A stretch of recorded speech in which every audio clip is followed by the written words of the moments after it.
बिस्मिल्लाहिर्रहमानिर्रहीम। लाखों करोड़ों दरूदो सलाम मोहम्मद मुस्तफ़ा सल्लल्लाहु अलैहि वसल्लम और आले मोहम्मद पर। व्यूवर, इस वक्त मैं मौजूद हूँ कराची के अंदर इलाका पपोश में, जहाँ पर आपको नज़र आ रहा होगा कि असली पेशावरी सूप के नाम से एक जो है ना यहाँ पर एक मौजूद है एक शॉप। और यहाँ पर आप देख सकते हैं कि रात के 2 बजे भी कितना रश हो रहा है। अभी बज चुके हैं रात के 2 और देख सकते हैं कि कितना रश हो रहा है यहाँ पर। और अभी बढ़ते हैं आगे और आपको दिखाते हैं कि यहाँ पर कौन कौन सी सूप की वैरायटी मौजूद है और उसके रेट्स वगैरह क्या है यहाँ पर।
तो व्यूअर्स, आप देख सकते हैं कि कितना रश हो रहा है यहाँ पर।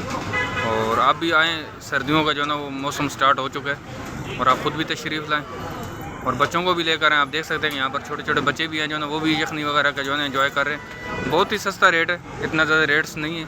आप आएँ, यहाँ पर आएँ, ख़ुद जो है एंजॉय करें। वीकेंड पे आएँ, छुट्टी पे आएँ, जब भी मौका मिले आप आएँ यहाँ पर।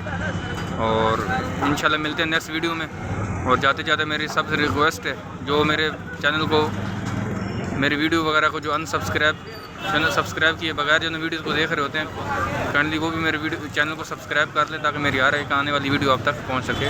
दुआ में याद रखिएगा। मिलते हैं नेक्स्ट वीडियो में।